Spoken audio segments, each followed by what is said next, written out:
नमस्कार दोस्तों, आप लोग कैसे हैं। मैं उम्मीद करती हूँ कि आप सब अच्छे होंगे। और अगर आप नौकरी की तलाश में हैं तो दोस्तों एक और बहुत ही बेहतरीन नोटिफिकेशन आपके लिए रिलीज़ हुआ है। मैंने जो ये नोटिफिकेशन डाउनलोड किया है, मैंने सरकारी रिजल्ट .com जो साइट है उससे डाउनलोड किया है। आप जाके वहाँ से चेकआउट कर सकते हैं। देखिए दोस्तों, जो मेरे पास नोटिफिकेशन है वो है notification for the engagement of ग्रामीण डाक सेवक। तो दोस्तों ये डाक सेवक की हमारी पोस्ट रिलीज़ हुई है, जिसके बारे में आज मैं आपको सारा बताऊंगी कि इसकी क्वालिफ़िकेशन क्या है, आपकी एप्लीकेशन डेट क्या है, आप कब से कब तक अप्लाई कर सकते हैं और आपको किस तरह अप्लाई करना है। देखिए दोस्तों, सबसे पहले मैं आपको बताऊंगी जो ये वैकेंसी है थोड़ी बहुत नहीं, एक अच्छे अमाउंट में है। देखिए जो हमारी वैकेंसी है ये हमारी 38,926 वैकेंसी है। अगर चाहें तो आप अप्लाई कर सकते हैं, काफ़ी अच्छा नंबर है। एंड देखिए जो इनकी जो साइट है, ये आपको एक साइट दी हुई है, यहाँ जाके चेकआउट कर सकते हैं और अपना एप्लीकेशन सबमिट कर सकते हैं।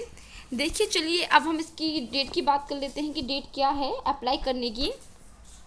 देखिए जो इसमें शेड्यूल है, शेड्यूल कुछ इस तरह दिया हुआ है, आप देख पा रहे होंगे कि आपका 2 मई 2022 से फॉर्म सबमिशन स्टार्ट हो चुका है और आपका 5 जून 2022 तक सबमिशन होगा।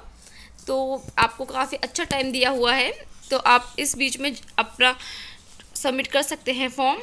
और नेक्स्ट इसमें आपको दिया हुआ है कि आपका जो एक तरह से आपको जो सैलरी है वो क्या मिलेगी। सैलरी आप देख सकते हैं कि जो आपकी बीपीएम है उसके लिए आपकी 12,000 है, और जो आपकी एबीपीएम मतलब डाक सेवक है उसकी 10,000 सैलरी है।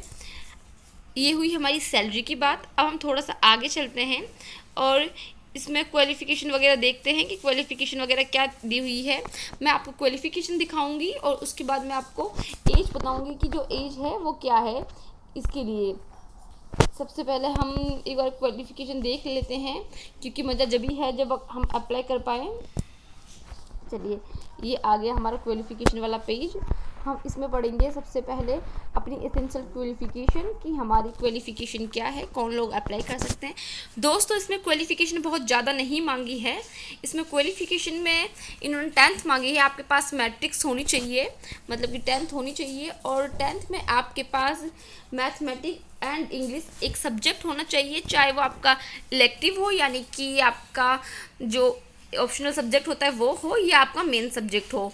तो मतलब आपके पास मैथमेटिक्स एंड इंग्लिश होना कंपलसरी है, चाहे फिर आपने जो आपका 10th है वो आपने किसी रिकॉग्नाइज बोर्ड से किया हो या फिर किसी स्टेट बोर्ड से किया हो इंडिया के, या फिर यूनियन टेरिटरीज ऑफ इंडिया के से भी किया हो, आपने केंद्र शासित प्रदेश से किया हो, या फिर सीबीएसई से करा हो, या फिर स्टेट बोर्ड से किया हो जैसे कि बिहार वगैरह, तो वो आपका मान्य है। और अब हम नेक्स्ट क्वालिफ़िकेशन देखते हैं। ये हमारा हुआ फर्स्ट इनकी क्वालिफ़िकेशन।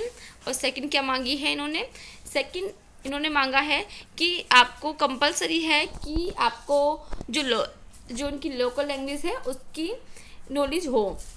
तो इन्होंने क्या बोला है कि आप जो स्टूडेंट है उसके पास जो भी लोकल लैंग्वेज है उस वो 10th में होनी चाहिए। जैसे कि अगर आप दिल्ली के लिए अप्लाई कर रहे हैं तो हिंदी, यूपी के लिए हिंदी, और जो भी वहाँ की लोकल लैंग्वेज है जैसे कि गोवा के लिए करें तो कोंकण, आपके पास ये लैंग्वेज होनी चाहिए 10th में, चाहे तो वो ऑप्शनल सब्जेक्ट हो या आपका कोई मेन सब्जेक्ट हो। ये हमारी सेकंड क्वालिफ़िकेशन हुई। थर्ड की बात करते हैं। थर्ड क्या है, आपके पास नॉलेज ऑफ साइकिलिंग, मतलब आपको साइकिल चलाने की नॉलेज होनी चाहिए। एंड देखिए आजकल साइकिल चलाना तो सबको ही आता है, और अगर आपके पास साइकिल की आपको नहीं आती, साइकिल की नॉलेज नहीं है, नॉलेज का मतलब एक तरह से आना चाहिए, तो एक प्रैक्टिकल है, तो आपके पास स्कूटी या बाइक है, मोटरसाइकिल ये लिखा हुआ देखिए, अगर आपके पास स्कूटी या मोटरसाइकिल आपको वो चलानी आती है तो वो भी ऐसे कंसिडर की जाएगी जैसे कि आपको साइकिल चलानी आती है, तो आपकी साइकिल चलाने में माना जाएगा। चलिए ये हो गया आपके क्वालिफ़िकेशन का। अब हम देखते हैं कि एज का कौन अप्लाई कर सकता है। ये रहा हमारा एज का क्राइटेरिया। पहले हम इसको थोड़ा बड़ा करते हैं, आप लोगों को नहीं दिख रहा होगा। सबसे पहले इसकी हम जनरल के लिए एज की बात कर लेते हैं कि जनरल के लिए एज क्या है। एज आप यहाँ पे देख पा रहे होंगे कि जो मिनिमम है वो 18 साल है। अगर आप अप्लाई करने जा रहे हैं तो आप 18 साल के होने चाहिए लास्ट डेट ख़त्म होने तक। और अगर आप मैक्सिमम आप की एज है 40 साल होनी चाहिए। ये किसके लिए? जनरल कैटेगरी के लिए, जो जनरल वाले लोग हैं उनके लिए है ये एज लिमिट। चलिए अब हम देख लेते हैं, इसमें रिलैक्सेशन भी दिया हुआ है कि रिलैक्सेशन क्या है, किस तरह दिया है, चलिए देखते हैं। देखिए जो एज है यहाँ पे कैटेगरीज दी हैं, जैसे कि एससी और एसटी जो हैं उनके लिए कितना 5 ईयर का रिलैक्सेशन है। मतलब अगर आपकी एज 40 हो गई है और आप 45 से कम हैं तो आप अप्लाई कर सकते हैं अगर आप एससी या एसटी कैटेगरी से हैं। और जो सेकंड है ओबीसी के लिए ये 3 ईयर रिलैक्सेशन दिया है। मतलब कि अगर आपकी एज 40 हो गई है और आप 43 से कम हैं या 43 के नहीं हैं तो आप अप्लाई कर सकते हैं इस पोस्ट के लिए अगर आप ओबीसी कैटेगरी से हैं। और इकोनॉमिकल वीकर सेक्शन के लिए आप देख पा रहे होंगे यहाँ पे कोई एज रिलैक्सेशन नहीं दिया है। मतलब कि जो इकोनॉमिकल वीकर सेक्शन है उसको 40 ईयर का है तो मतलब इसमें 40 ईयर का कैंडिडेट ही मांगा है, उससे ज़्यादा एज नहीं होनी चाहिए। और जो नेक्स्ट है वो है पर्सन विद डिसेबिलिटी पीडब्ल्यूडी, उनके लिए 10 ईयर का रिलैक्सेशन दिया हुआ है तो आप 10 ईयर का रिलैक्सेशन ले सकते हैं अगर कोई दिव्यांग है। और नेक्स्ट जो दिया है हमारा वो है person with disability plus OBC, अगर कोई हमारा पीडब्ल्यूडी कैंडिडेट है प्लस उसके पास ओबीसी कैटेगरी भी है तो वो 13 ईयर का रिलैक्सेशन दे रही है सो गवर्नमेंट, तो वो 13 ईयर रिलैक्सेशन ले सकता है। तो मतलब आपका 40 ईयर वो और प्लस 13 ईयर अगर आप 53 के हैं तो आप इस पोस्ट के लिए अप्लाई कर सकते हैं।